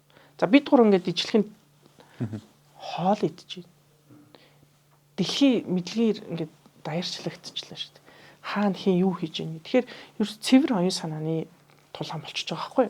Тэр энэ оюун санааны тэмцэл хийхин тулд бид нар ганцхан биеийн одоо мэрэгжлийн бэлтгэл бол хангалтгүй гэдгийг бол харуулчихж байгаа юм л да. Тэгээд энэ оюун санаагаа ингээд бэлтэн гэдэг нь мэрэгжлийн бэлтгэл, мэрэгжлийн мэх техникээ бэлтгэж байгаатай ижил хугацаа ордог юм айгу тийм үнэхээр чухал зүйл байгаад байгаа. Тэгээд сүүлийн жил бол Парист бол албан ёсоор Монгол улс 6 сэтгэл зүйч, 6 хоол зүйч, 6 эмч, 6 сургалт тасгалжуулалт юм гээд support team буюу дэмжих багт 24 хүн авч ажилласан. Энэ бол бүр ингээд одоо шинжлэх ухааныг тамирчидд те энэ одоо шгшээ овгийнханд олимпиад орж байгаа баг тамирчидтай шинжлэх ухааны түвшинд дэмжсэн одоо маш том ажил болсон. Энэ бол бүр гайхалтай. Тэгээд энэ яг 6 сэтгэл зүйч ажиллахад нь багийг бол ахалж орсон. Тэгээд бид нар ерөөдөө маш том зорилго тавьж мэдээж зорилго тавьж бид нар чинь за ингээ. Тэгээд спортын цаана нийгэм сэтгэл зүйн дархлаа үүсч идэг гэж би өөрөө боддог байхгүй юу. Одоо ондоошил ялгарл тий одоо омогшил бахархал штэ энэ бол спортын сэтгэл зүй гэдэг бол тэгээд дээр нь спортын сэтгэл зүйг хийхин тулд ийм одоо юу гэдгийг их орон гэдэг сэтгэлгээн дээр би айгүйх боддог байсан. Одоо болохоор нөгөө нэг үе хоорондын ялгааж гэх юм уу одоо болохоор юу гэж харж байгаа нэхээр бид нар нөгөө нэг юм юу юм байна хайрцагнаасаас гарц сэтгээд тэгээд бид нар одоо юм өөрсдийнхөө юм давуу байдлыг илүү их юм харуулах боломж гэж харах юм байна гэж ойлгоод байгаа байхгүй юу? Ер нь бол тэгэхээр Монгол хүн ер нь юугаар аягүй давуу вэ гэхээр юм бяртай, зоригтой дайчин тэгээд юм гүйлгээ оюухан бүр үнэхээр мундаг байхгүй. Тэгээд энийг спортод ингэж харуулаасай хийгээсэй гэх. Тэгээд намайг энэ спортын сэтгэл судлал руу татаа оролцуулсан нэг юм байдаг. Тэр нь юу вэ гэхээр жишээл би таяраас асууя л да. Спортын талбар дээр амжилт гаргаж байгаа нэг тамирчныг хараад таярт юу бодогдох вэ? Ингээд бүр ингээд хамгийн том оройд ингээ амжилт гаргаж байгаа хүнийг харахад за Майкл Фелпс гэл. Тийм Майкл Фелпсыг хараад юу гэж бодох вэ? Фул мэдрэмжийн хувьд юу мэдрэх вэ? Вау л гэж бод. Вау. Гайхан тий. Гайхан Сүлтэн тий. Гайхаж байгаа энэ мэдрэмж чинь нөгөө хүүхдийн хувьд өөрийнх нь өмнө амьдралд нь ирэх асуудал саад бэрхшээлийг давах хүч болж идэг. Вау гэж одоо гайхширч байгаа тэр үед. Тэрний цаад мэдрэмж нь юу гэхээр энэ хүн чадсан байж тээ гэдэг мессеж байхгүй хамгийн том агуулга нь ерөөсөө энэ. Тэгээд одоо спортын сэтгэл судлал хаашаа явцсан бэ гэхээр ер нь бол гүйцэтгэлийг сайжруулна. Үр дүн нэмэгдүүлнэ. Одоо л сайн сайхан амьдруулна. Амьдралын чанар. Эрүүл амьдрал. Одоо тий эрүүл амьдралын дадал нөгөө спортын концепц өөрөө тэршээ явуулчлаа. Тамирчид ерөөсөө илүү сайхан амьдрах. Одоо жишээлбэл нэг тамирчин 365 хоногийн 65-д л гэртээ хонж шít. Тэгэхээр нүг гэр бүлийн харилцаа тэнд юу болох вэ? 300-д нь байхгүй. Тэгэхээр чин нөгөө гэр бүлийн харилцаа чин ах болчихгүй л шүү дээ. Тэгэхээр энийг яаж доктортой энэ сэтгэл зүйн хувьд барьж явах вэ гэдэг өргөн агуулгаараа спортын сэтгэл зүй бол өөр юм. Маш өргөн агуулгаараа тэр хүний амьдралын одоо чухал зүйлсүүдийг нь авч үзээд байгаа. Ганцхан нэг юм амжилт бол биш байгаа даа. Одоо ингээд спортын сэтгэл зүй гэдэг одоогоо зүгээр л нөгөө юм цаг баг болоод тэ нэг 8 секунд үлдлээ оноо тэнцвэн яах вэ гэдэг биш. Одоо бол илүү бүр ингээд цаад амьдралд нь оролцох. Өөрөөсөө амьдралын чанар сайн сайхан байдал. Нөгөө одоо жишээл ингээд 365 хоногийн 300-д нь тустай байсан гэр бүлийн амьдралыг тогтоон барина гэдэг чинь. Тэгээд нөгөө карьер дуусна үсттэй. Нөгөө залуу тэнгүүд цаана нь юу вэ наа гэдэг асуултыг тэмдэг байхгүй. Карьер спортын карьер дуслаа цаашаа амьдрны үсттэй хүн чинь. Тэгэхээр тэрэнд илүү юм тусалдаг өргөн утга агуулгаар ийм чухал зүйл байна. Тэгэхээр бага наснаас нь 3 наснаас нь спортоор хичээлүүлээ. Байгууллага бол бүх хүмүүсийн спортод одоо тодорхой хэмжээгээр амьдралын идэвхтэй дасгал хөдөлгөөнд уриалаад тэгээд ер нь бол энэ амьдралын чанар бол энэ дасгал хөдөлгөөнд салшгүй холбоотой.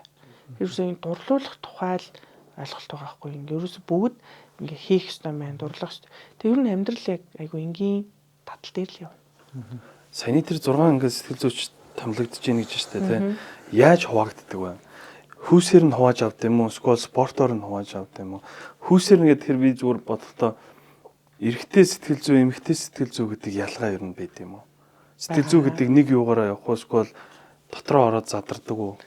Одоо жишээлбэл эрэгтэй тамирчдад эрэгтэй сэтгэл зүйч ер нь бол нэг хамт байрлаад, хамт амьдраад ингээд бас нэг бүх тэр хүнийхээ сэтгэл зүй бүрэн дүүрэн мэдээд тэмцээн уралдаанд явах ч гэсэн хамт яваад ингээд явахд бол айгүй миний хувьд бол тохиромжтой санагдаж байна.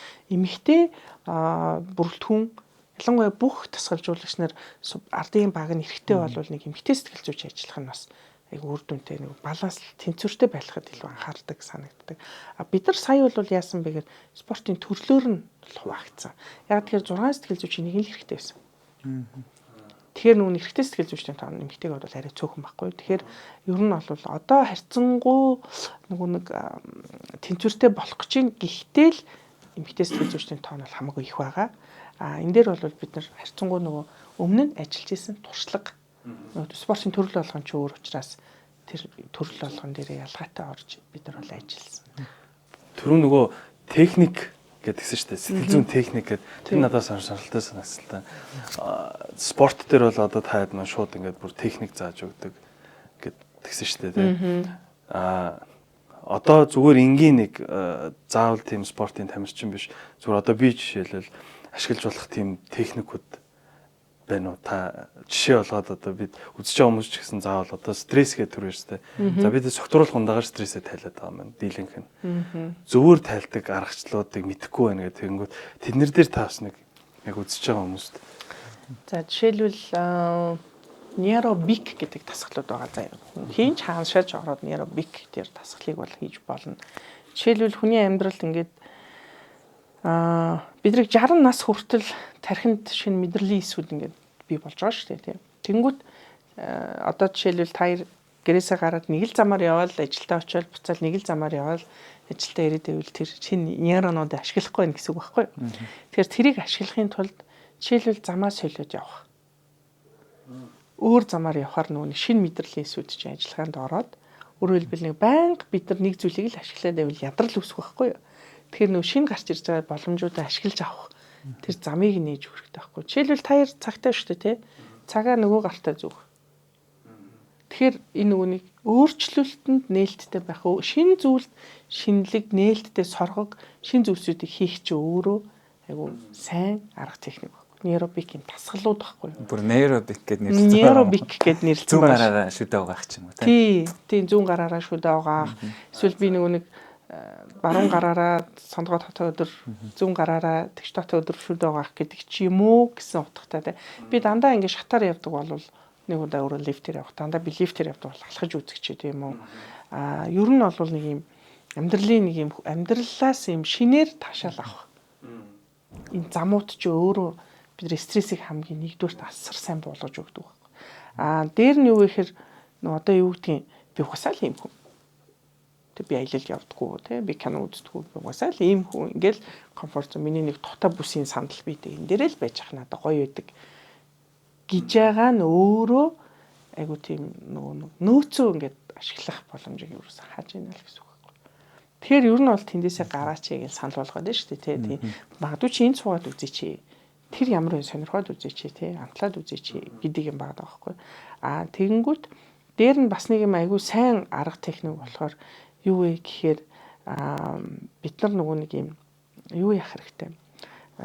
Тань мэдхүү буюу энэ амтлах мэдрэхүү, үнэрлэх мэдрэхүү, харах, сонсох энэ хүрэлцэх мэдрэхүүнүүдээ дандаа юм шинэлэг зүйлсээр дүүргэж явах хэрэгтэй. Би одоо товчхондоо шууд ингэж л хэлье.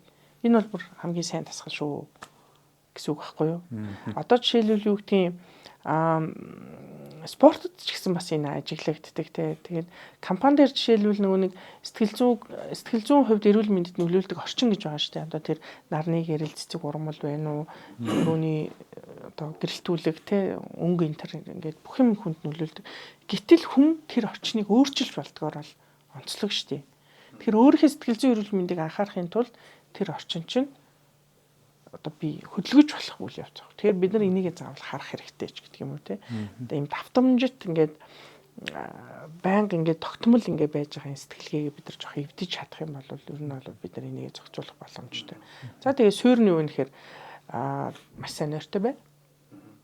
Энэ техник мөн нойроо кэрл аюу сайн хоол шин тэжээл дээр анхаарах. Тэгээ дасгал хөдөлгөөн.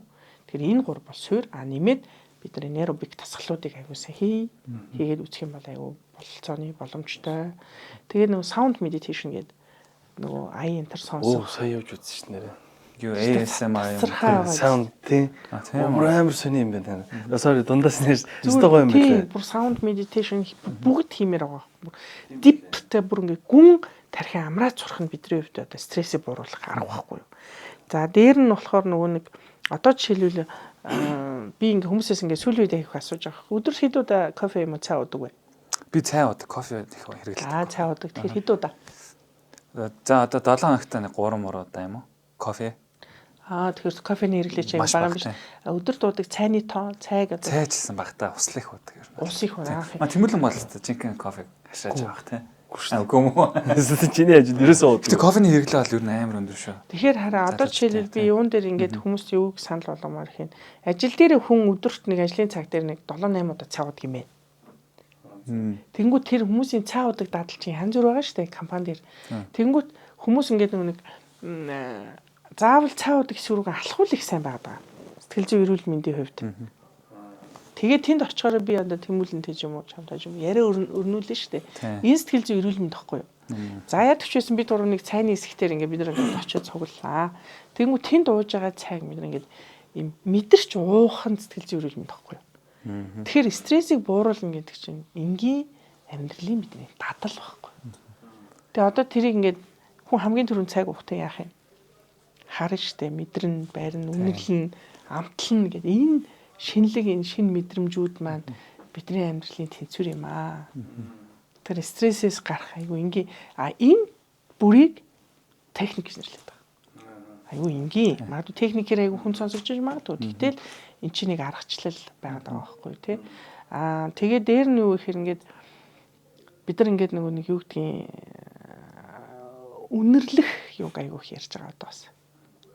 Одоо ароматерапи тий, үнэрийн терапи. Тэнгүүт өрөөнд одоо ажил дээр магадгүй жишээл гэрт маань ийм амьд хойл амьд тоснууд ингээ үнэртэж яхах нь бидний сэтгэл зүг тэнцвэржүүлж гин амтлах мэдэрхүү гэх. Тэгэхээр эн чинь өөрөө юу хэлж яах нэхэр өрөөсөө бид нар шин соргог шинэлэг юмсуудыг туршиж үзэж ийм энгийн гар доор байгаа юмсараа бид нар зүгээр стрессийг тэнцвэржүүлэх боломжтой байхгүй.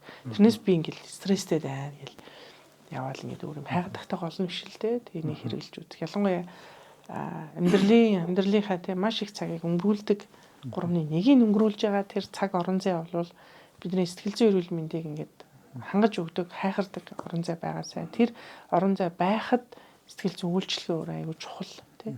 Тэгээд энийг одоо ингээ хүмүүст ингээ зааж өгөхөд системтэй ингээ тэр хүнд ойртуулж өгөөл ах нь бидний үүрэг багхгүй тий. Ерөөсөө л тэгэхээр энийг би apply psychology гэх гээд байгаа. Зөв. Хэрэглүүлэх гээд байгаа санаа л энэ багхгүй тий. Тэгээд одоо юу гэдэг хүмүүс ингээд бидний хийдэг бас нэг чухал ажил болохоор одоо ингээд бид гурав ингээд яриа сууж байхад ингээд сэтгэл зүйч яг юу хийдэг вэ гэхээр дэмждэг, ойлгодог, сонсдог ажлыг хийдэг. Хүний амьдралын хамгийн чухал хэрэгцээ чинь шүү дээ. Сонсож ойлгож дэмжих тий. Тэгэхээр ер нь бол бид нар очиод компаниуд дээр юу хийдэг вэ гэхээр ажилтнуудын сэтгэл зүйг нь кэрлэх буюу халамжилдаг. Тэгээ энийг өөр хүн бол хийдэггүй маа. Хийх боломжгүй. Яагаад гэвэл хүн болгоод оногц ажил мэргэжил тэг хэл хязгаар тэг хийх үүрэгтэй ажлууд байдаг тий. Тэнгүүд тэрнээс юм ялгарч чаддаг энэ сэтгэл зүйн ажил мэргэжил гэдэг чинь ерөөсөө ойлгож сонсож дэмжих, хүлээн зөвшөөрөх байхгүй. Тэгээ энийг бас нарийн юм мэргэжил арга зүгээр тэг мэргэжлийн юм техникээр бас хийдэг. Тэгээ энийг ингээд сурна гэдэг бол хүнд маш урт хугацааны мэргэжлийн боловсрол хэрэгтэй. Би сая бас сүүлд нэг артикл уншижсэн нь болохоор brain elasticity гэдэг. Одоо тэр сая тийм золоо багшийн хэлээд байгаа энэ шинэ нейронууд үүсэж байгаа гэдэг шүү дээ. Энэ холболтууд жижигхэн эсүүд ингээ холбогдоод байгаа байхгүй. Тэрийг нөгөө brain mental model гэдээ би яриад байгаа тэр байхгүй. Тэг хүний тарих 25 хүртлээр томордог. Тэг 25-аас хойш одоо тэр тархины үйл ажиллагаа маш жоохон удаашрдаг гэж байгаа. Elasticity гэдэг нь тэр одоо холболтуудыг их хурдан хийж чадж байгаа гэдэг л яриад байгаа шиг байна.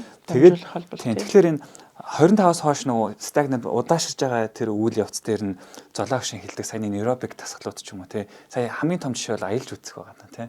Шинэ орчинд өөрөө очиод үзэхээр шинэ ментал моделүүд холбогдоод ингээд юм гайхаад шүү дээ нөгөө төрөний хилдэг.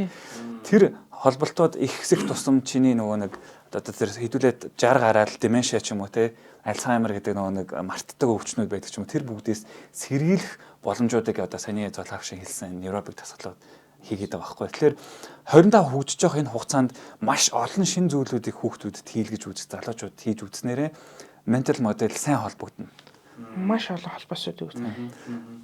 Тэр нь юу гэхээр чи нэг юмыг олон талаас нь харж чадна те юмыг сэтгэж гаргаж чадна тэр дайчин байдал гаргаж ирж байдаг ч юм уу тэр зүйлүүд чинь холбогдоо хийж байгаа. Тэгээд тэр 25-аас хойшоогоо шинэ хэл сурах ч юм уу эднүс дээр бас анхаарч явбал mental health and brain model сайн одоо эрүүл биедэс харуулах оршин гэдэг зүйл явагдах нь шүү дээ те. Би зөв сая тэрийг нэмж хэлэх гэсэн. Тэгээд одоо амар тренди болоод байгаа зүг залуучууд явагдаж бол одоо өөрийгөө шууд би ийм хүн гэдэг нэг гоё яриа байгаа. За орд те horoscope, astrology, за MBTI тестнүүд те. За энэ тестнүүд хэр одоо үнэн бэ те. За та тэрнээс хариулт өгөөрэй. Ингиж өөрийгөө шууд томьёолох нь зөв юм уу гэдэг асуулт. Нэг юм одоо яг үн тренд болоод байгаа юмнууд би айгүй юм травматай байна гэл те. Өөрийгөө би одоо юм сэтгэл готролд орсон, би депрессд орсон байна энэ. За энэ ажлыг бол ер нь бол сэтгцийн эмч сэтгэл засалж сэтгэл зүйч нарт хүчүүл миний хараа амар гэж боддог. Өөрийгөө таних процессээр саних үйл явцтай миний ер нь зам төлөв хаана явж байгаа би ер нь яах чам гэдэг дээр бол байж болно. Хамгийн гол нь юу вэ гэхээр хамгийн гол юм нь юу вэ гэхээр ер нь бол нөгөө нэг юм үнгүү гэд хэлчихээ би бүр яг үнгүү үйл явц бол өөрөө тийм үр дүн айгу багтаа байт юм аа гэж хэлэх гээд байгаа байхгүй юу. Тэгэхээр ер нь бол би юу хэлэх гэж байна гэхээр бид нар ингээд нэг юм одоо эн чинь бас нэг талтай нэг хийсвэр шинжлэх ухаан. Саяны жишээлбэл тестүүд бол найдвартай сонгодог одоо энэ дээр хийгдсэн аргууд бол. Тэгэхээр ер нь бол мэрэгчлэлтний тусламжтайгаар өөрийгөө таних процесс нь өөрөө нэг одоо юу гэдгийг өмнө нь айгуу тийм уламжлал хэлбэрээр байсан бол одоо өөрийгөө таних үйл явц дээр бүр нээлттэй одоо технологи ашиглаад ингээд бүр үзэж болно. Нөгөө талдаа өөрийгөө би сэтгэл готролтой юм байна гэж үнэлэхийг ялгамаар байна гэж хэлэх гээд. Тэ одоо би ийм чадвартай байна гэж харах чинь нэг асуудал. Би ийм ингээд өвдсөн байгаа юм байна. Би бүр ийм одоо гэмтэлтэй байна гэж онцлох нь арай жоохон болгоомжлмаар байгаа байхгүй. Тэгэхээр энэ өөрийгөө онцлохоос уу? Тий. Одоо диагноз хийгээ бүр ингээд би одоо амар их юм унсаар аваад би ингээд сэтгэл готролтой болцсон гэж яваад идэг. Гэтэл тэр нэг үний юм уу худлаа юм уу гэдгийг хэлэхэд би бол асуултын тэмдэг тавих гэдэг байгаа байхгүй. А нөгөө талдаа би зан төлөө мэдчих болно шүү. Юу нэг яа тийм тий. Тэр энэний зааг ялгааг залуучууд маань ойлгоосой гэж хэлгээд байгаа байхгүй. Ерөнхийдөө бол би юунд тохирох юм, ямар ажил мэргэжил тохирох юм, би юу гэлүү чадаад байгаа гэдэг юмсуудыг бол өөрөө хайж ирээд одоо утсан дээр байгаа шүү дээ. Технологи бүр хангалттай хөгжсөн. Өөртөө онош тавихтай болгоомжтой хандаарай гэж хэлж байгаа. Сэтгэл готрол яг шинжлэх ухааны хувьд яг байдаг уу? Одоо энэ дэр ингээд ярилдээ шүү дээ, тэ. Зарим хүн чинь зүгээр ингээд нэг бараг ажилласаа хаалгадаад би сэтгэл готролд орчлоо гэдэг ингээд. Тэрнээсээ болоод би ингээд болохгүй байна гэдэг юм ярьд. Нөгөө талдаа бүр тэр байтгай юмыг үзэж байгаа хүн зүгээр шүү дээ, болно шүү дээ гэдэг ингээд байдаг. Тэгэхээр зүгээр саяны ярьж байгаа өөрөө сэтгэл готролтой байна гэдэгтээ итгэж ижил тэр сэтгэл готрол болоод байна уу?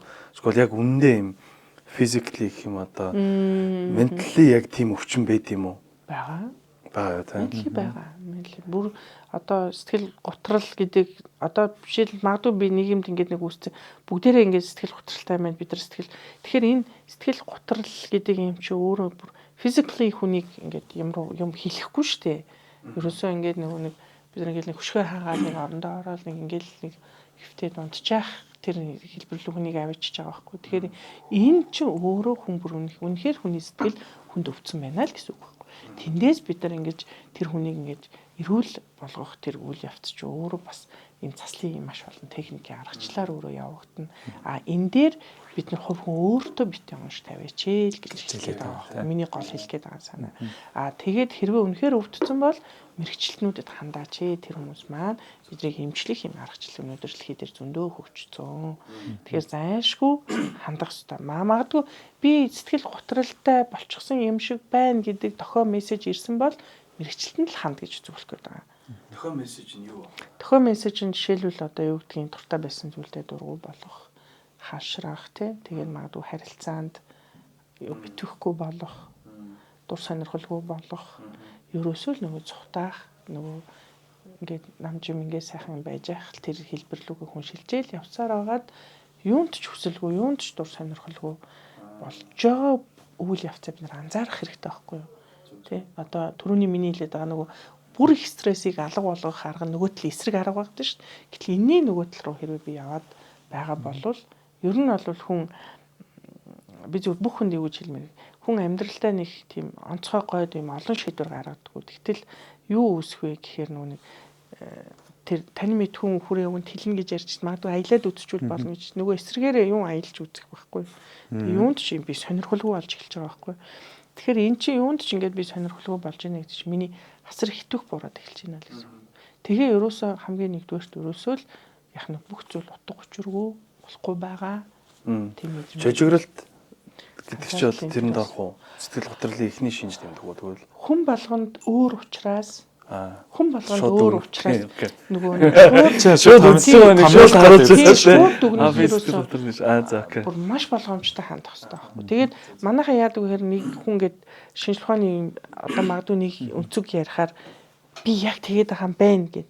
Яг тэрийг батлах үйлдэл чинь өөрөө мэрэгчлэнээр очих байхгүй юу? Жишээл алхуулах байхгүй юу? Тэр надад тохио мессеж ирж байгаа бол би ер нь тэгээд хүн үргэ анзаараа мэдэн штэ. Харилцаа муудаад эхлэе.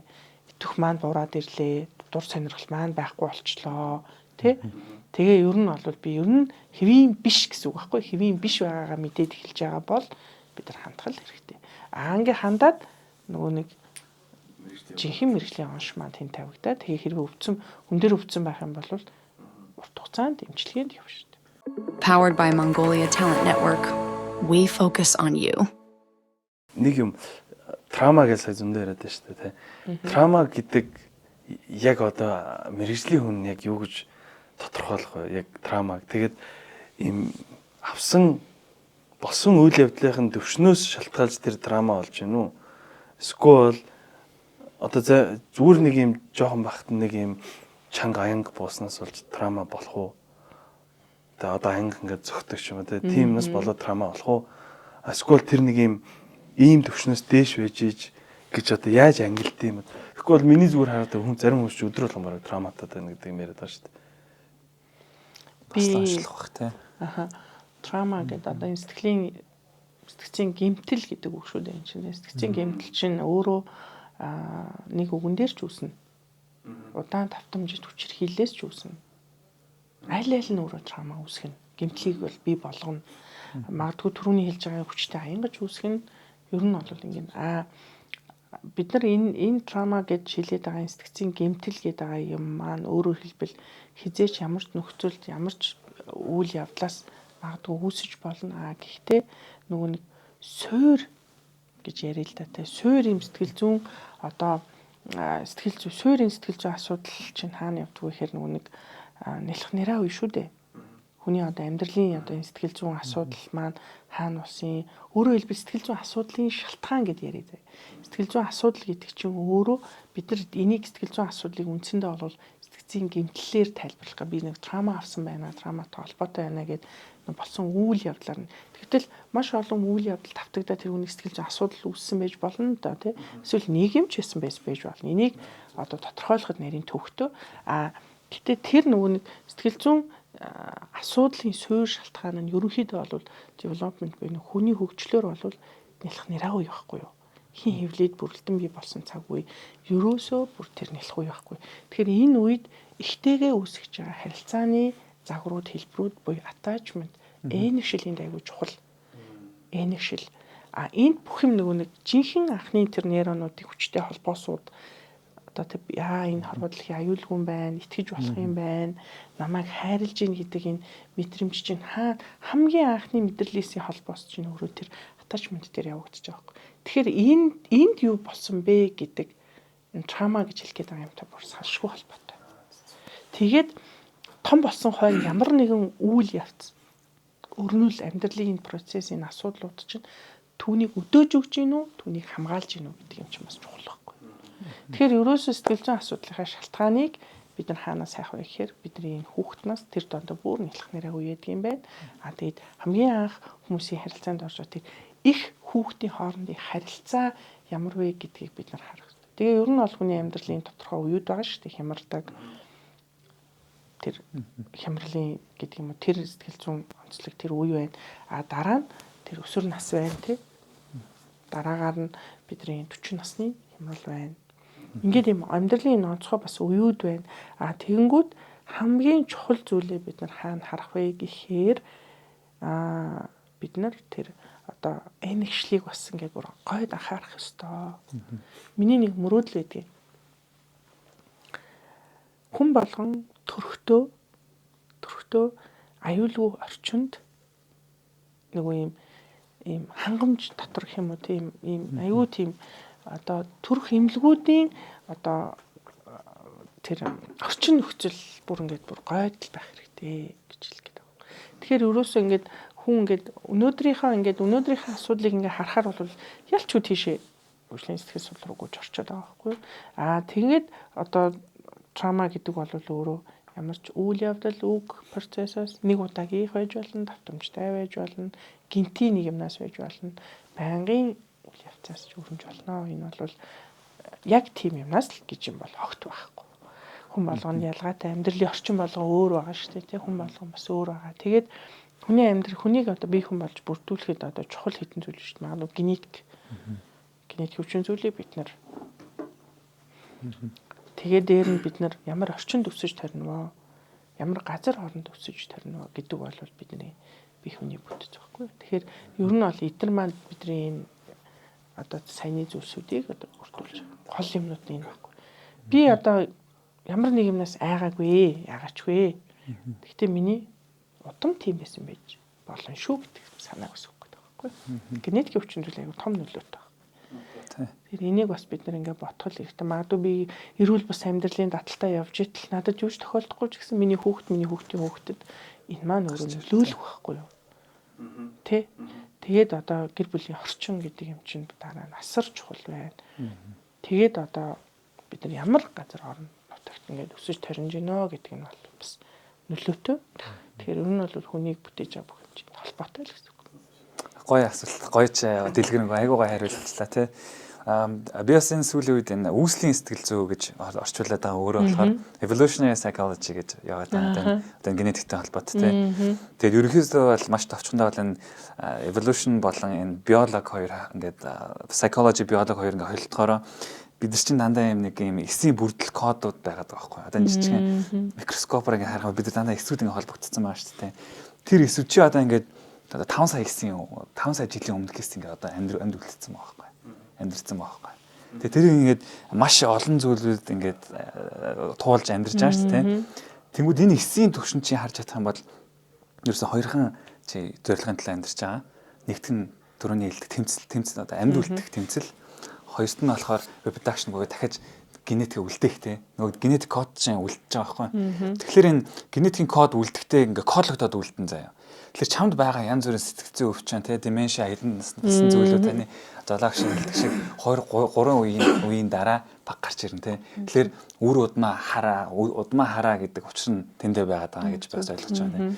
Тэний юм сонирхолтой юм билээ нэг хад ухах юм бол бас амар юм байгаа. Одоо яг бүр нейросайенс талдаа судалдаг хүмүүс бол бүр энийг ингээд задлаад ингээд бүр маш нэрийн ярих байх л та. Тийм бүр сонирхолтой. Тэгээд сая намайг Солонгост явжсэн чинь бид нар нүунийг би бол ойлгохтой шүү. Би бол ойлгохтой нүунийг дижитал технологи ашиглаж байгаа энэ онлайнын хичээлүүдийг чинь ингээд хүн юм сонсол гэдэг юм бас айгүй юм креатив бүтээлч хичээлүүд байт юм байна шүү дээ тийм ч. Тэгээд тэнд юу харсан бэ гэдгсэн чинь ингээд юу гэдгийг нүунийг одоо хүний тарих гэмтэж байгаа одоо трама гэж ярьж байгаа ямиг заяа. Трамаг сэтгцийн гэмтлийг энэ хүн ийм гэмтэл авцсан гингүүтээ ингээд задлж явсаар байгаад нөгөө нэг эндээ ингээд гэмтэл үүссэн байгаа гэдгийг харж штэ тэнд. Тэр нөгөө нэг psychology сэтгэл зүйн хичээлийнх нь биологийн хичээл тэр дундаа тархины эсийн задлж харуулахдаа энэ байна гэж ингээд харуулад энэ цааш. Тэгээд амар талчаа. Энэ бол ерөөсөө бүр ингээд бүр айгүй юу юм бэ чухал юм байна. Тэгээд бид нар юунаас ч өнөөдөр бол хоцроогүй. Бид нар зүгээр ингээд сэтгэл судлалын шинжилгээ ухааныг ингээд хайхраад анхаарад хараад хөрөнгө мөнгө зарцуулаад одоо энэ төвшөлтэй технологийн юмнуудыг оруулаад ирвэл бид нар хоцорсон цаг хугацаагаа хожих юм шүү. Баггүй юу. Тэгэхээр компаниуд одоо ер нь бол ийм бүгд ийм сэтгэл зүй лабораторитой байх ямар ч боломжгүй. Тэ? Бүгд сэтгэл зүйч байлгах гэхээр бас хүндрэлтэй. Итгэлцлийн асуудал, итгэх харилцаа үүсэх хэрэгтэй. Тэгэхээр ер нь бол бид нар тийм инкубатор төв гэдэг шиг ийм сэтгэл зүйн үйлчлэгийг нэг газараас очиж авдаг тийм төв нь манай баймаар санагдаад байгаа байхгүй. Хиймээр тий.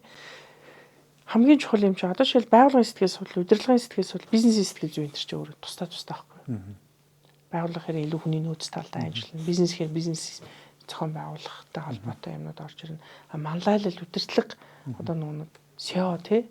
Одоо менежерүүдэд зориулсан сервис чинь дахиад өөрөө тусдаа тий. Тэгэхээр энэ юмнуудыг ингээд ер нь бол ингээд бид нар ингээд хөгжүүлээд за тэнд компани өсөлт хөгжилт бол заавал яригдчих хэвээр. Тэгээд нэг юм дэлхийд дээр юм хийх цайг болон судалгаанууд байна шүү дээ. Нэг та сэтгэл зүйн үйлчлэгээ 1 паунд зориулвал 5 паунд бол таны бизнест өгөөж өгнө. Тэгээ $1 $4 болно. Энэ юу чи өөрөө юу гэж хэлэх гэж байна гэхээр ерөөсөө хүний сурах үйл явц чинь саяны сэтгэл зүйн асуудлуудаас ашгүй холбоотой шүү дээ. Нөгөө нэг мэдрэлийн хоорондын мэдээлэл дамжуулж байгаа хэсэг дээр л эн чинь бас тархинд чинь химийн урал явагдаж байгаа шүү дээ. Тэгээ нөгөө нэг яах нь даавруудын үйлчлэл шүү дээ. Ерөөсөө эцсийн бүлэгтийн дааврууд ерөөсөө даавар тий. Тэгэхээр энэ даавар чи өөрөө бид нэг гацаангууд би юмч бодож сэтгэмээргүй хүн ажлын байран дээр байгаад байна л та. Тэгээ юуж бодож сэтгэмээргүй хиймээргүй яваад байгаа хүн нөгөө нэг сэтгэл зүйн үйлчлэгээнд хамрагдсанаар энэ нөхцөл байдал өөрчлөгдөд би өөрөө бүтээмж гэдэг юм өөрөөсөө гаргаж байгаа. Тэгэхээр ерөөсөө сурах үйл явц, өөрийгөө таних процесс, өөртөө ажиллах механизм хэн хийж чадах вэ гэхээр сэтгэл зүйч хийж чадна. Компани дээр энэ өөрөө асар өндөр бизнесийн тулгуур одоо нөгөө бүтээмж нь өөрөө юу юм бэхээр ашиг орлого шүү дээ. Ашиг орлоготой байж бид нар компани болгоно асуудлаа шийдээд компани болгон асуудлаа шийдээд ирэх юм бол манай улс өөрөө ч гэсэн ингээд өсөж хөгжин үсттэй тий. Тэгэхээр ер нь бол энэ бол айгүй чухлаа. Манай цаг нэлээд орж ирж байгаа шүү. Тэгээс нэг удирдлагын сэтгэл зүйгээд ярьж байгаа шүү дээ. Тэрэн дээр танд ер нь хамгийн их ажиглагдаж байгаа яг захирлуудын хувьд ийм элбэг таарж байгаа юм сэтгэл зүйн асуудал гэх юм уу одоо асуудал гэж хэлж болох юм одоо юу гэмээр сэтгэл зүйтэй холбоотой хамгийн том одоо тэг нийтлэг чанар одоо юу байгаа вэ? Нийтлэг гол агуулга нь болохоор юу гэхээр одоо бол бид нар сүүлийн үед бол нэг жинзи нартай яаж ажиллах вэ гэдэг дээр нь бол одоо 70-аад оных нь 80 2010-ад оных нь нэг ийм талбар дээр ажиллах болчихлоо гэдэг. Ийм асуудал бол яригадад одоо баг домог боллоо. Зүгээр нийтлэг асуудал нь юу вэ гэхээр нийтлэг асуудал нь би бол энэ дээр юу гэж харж байгаа гэхээр яг өөрлөгөө харж байгаа өөрөө энэ сэтгэл зүг хэрэгэлдэг удирдлага байх нь бүр хангалттай гэж харж байгаа. Ер нь бол хэрэглэх тухай ярих гэдэг байгаа байхгүй юу. Тэгэхээр ер нь бол сэтгэл зүйн шинжилгээ ухааныг сэтгэл зүг ийм одоо юу гэдгийг хэрэглэх гэх юм уу, ашиглах гэх юм уу те тэрэнд ингээд ажилтныхаа сэтгэл зүйг кэрлдэг тийм удирдлага байхгүй наа. Энэ бол зөв надад бол нийтлэг харагдаж байна гэж хэлэх гэж байгаа. Сэтгэл зүг нь кэрлмээр байна. Хармаар байна. Тэгээд жишээлбэл би нэг ганцхан компани жишээ авъя л да. Косметикийн компани Солонгосоос одоо эмэгтэйчүүдийн гоо сайхны хэрэгтэй эмэгтэй хүмүүсийн гоо сайхны бүтээгдэхүүн оруулж ирдэг компани. Тэгээд бид нар ингээд ажилласан маань оролт гаралтай юу нэмэгдээд байна. Яах вэ? Нэг хүнээ бэлдээд ингээд явж ит нөгөө маань явчаад байна. Яах вэ? Тэгээд бид нар ингээд нэг юм хариуцлагатай ажилтнаа болмоор байна гэсэн баг. За. Тэгээд юу хийсэн бэ гэхээр тэнд ерөөсөө бид нар 7 хоногийн нэг өдрийн ерөөсөө өглөөний кофе уух цаг дээр л бид нар хоорондоо ярилцаж эхэлсэн байхгүй. Нөө хариуцлагатай ажилтнаа болох тийм захиалга авчиж байгаа шүү дээ. Би болохоор хариуцлагатай болгоно гэж бодоагүй. Би болохоор компаниас нөгөө нэг юм сэтгэл зүйн дэмжлэг аваасаа л гэж хүссэн. Бидний зорилго өрсөл тэр байсан байхгүй.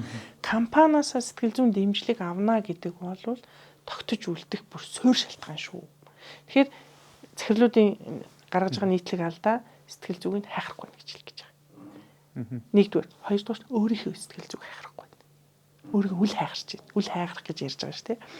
Тэгэнгүүт тэрэн дээр яасан бэ гэхээр бид нар зүгээр л өөртөө хоорондын амьдрал, түүх, ад жаргал, стресс, сөрөг бодол гэл ингээд янз бүрийн сэдвээр бид нар зүгээр л хоорондоо ярилцаж эхэлсэн байна. Нөө кофе таймаараа тийм. Кофе таймаараа ярьж эхэлж байгаа. Сэтгэл зүйчтэй хамт ярилцаж эхэлсэн.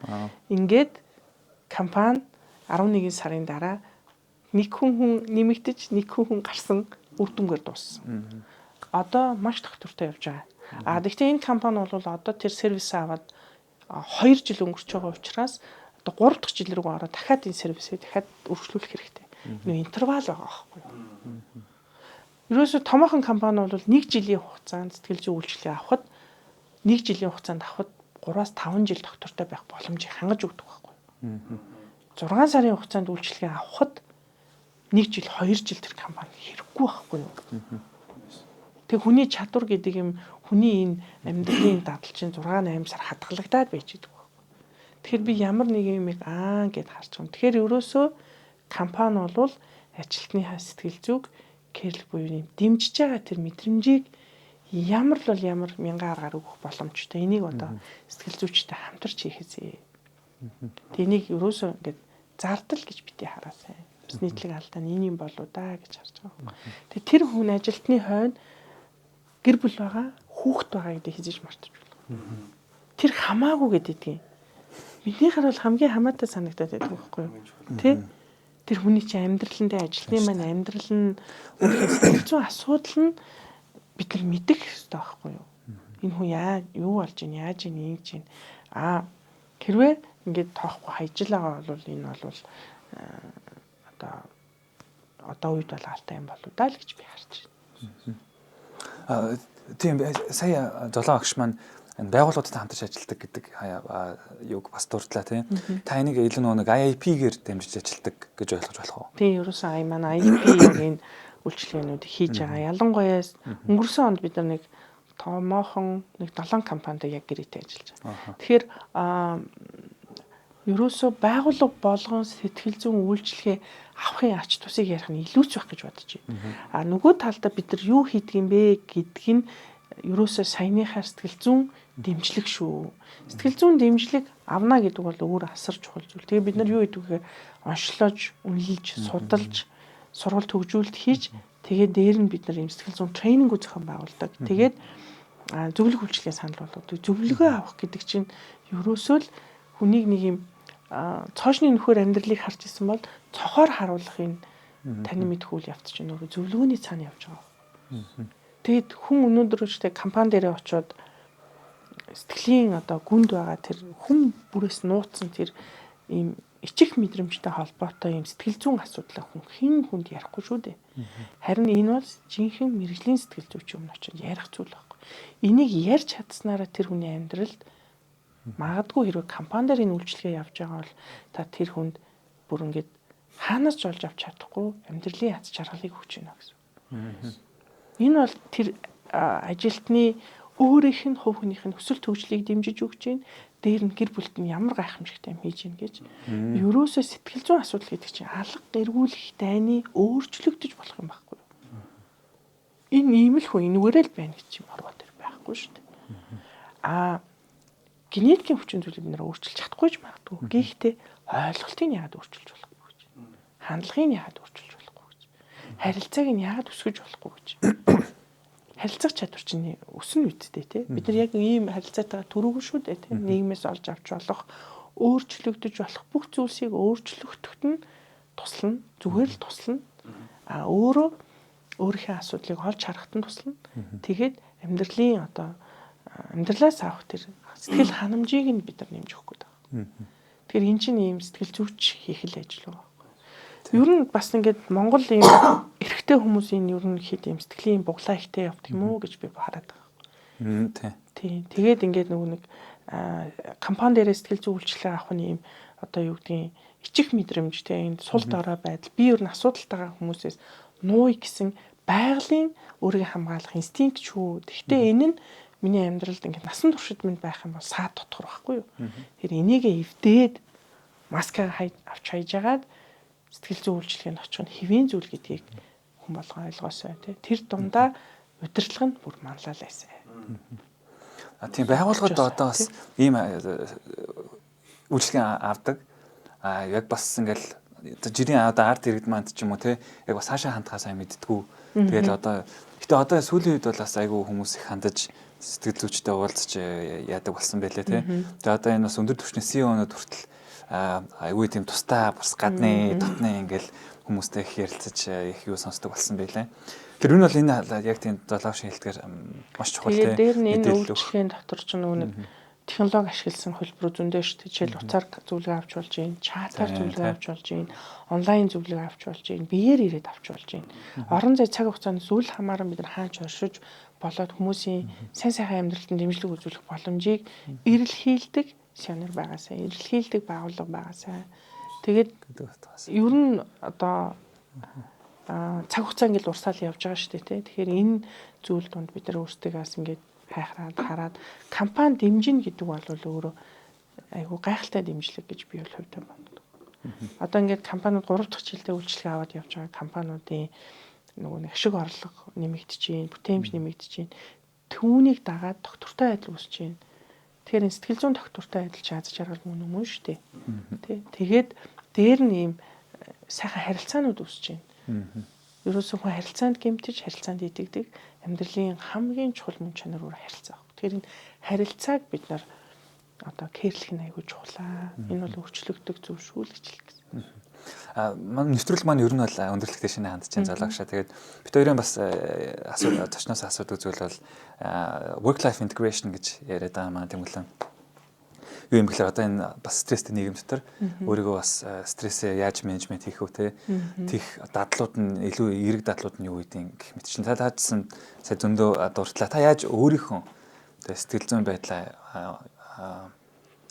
өөрийгөө хурцлдаг вэ те цэнгэлж амьдэрдэг. Энэ их хүмүүс сэтгэл санааны одоо дэмжлэг өгөхөд явж өөрөө яаж буцааж энэ энерги те авах вэ яаж нөхч ийн вэ гэж одоо би зүгээр амьдралдаа хийсэн нэг мэдээж бас маш их стресстэй энэ бизнес авч явна гэдэг чинь байгууллага удирдна гэдэг чинь ажилтнаа алдна гэдэг чинь надад ч гэсэн бас аюу хүндрэлтэй үед би зөндөө даван туулж исэн.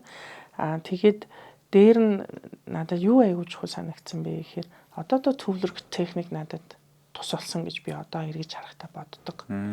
Тэгээ би нэг юм surfing гэдэг нэг далаа дээр ингээд нэг ингээд surfing гэсэн далаа дээр ингээд яадаг юм дээр дамнуурах шиг юм дээр зогсож байгаа тий. Тэгээд давлгаан дээр явдаг. Тэгээд амьдрал яаж давлгаалж ирсэн ч гэсэн би яг surfing дээрээ тогтож үлдэх чадварыг би амьдралаас олж авах хэрэгтэй юм байна. Бид нар нүг давлгаалчлаа гэдэг давлгаан дээр төвлөрөх биш. Surfing би тэрэн дээр юм тогтож үлдэх аргыг хайх нь чухал юм байна. Баггүй. Тэгэхээр далаа давлгаална шүү дээ.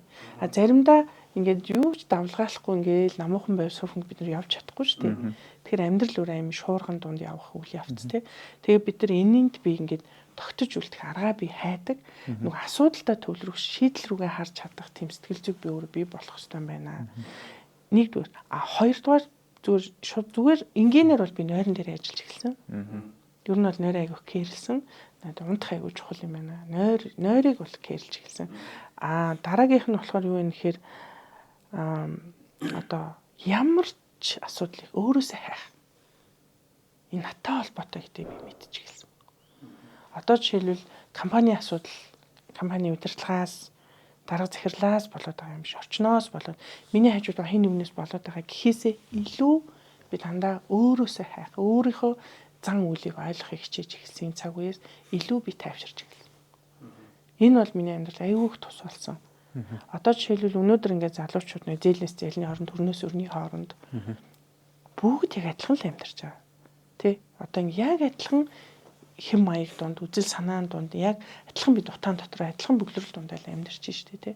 Тэгэхээр бид нар энэ бол амьдралын төлөө хийх бидний тэмцэл байж болох юм аа. Тэгэнгүүт би ямарваа нэгэн зүйлсэд, ямсад хүмүүст хандж байгаа хандлага бусдыг буруутгах гэхээсээ илүү би яагаад ингэж байна гэдэг өөрлөгөө ингэж харах алхмуудыг хийсэн. Тэгээд миний амьдралд бас хамгийн их тус болсон зүйл бол би өөрөө сэтгэл засалч дээр оцсон явдал.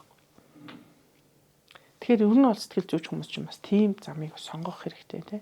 Тэгээд би өөрийнхөө сэтгэл зүйн асуудлын учир зүг ингээд төвчнүүдийг тайлж эхэлсэн нь миний амьдрал аягүй юм гоё.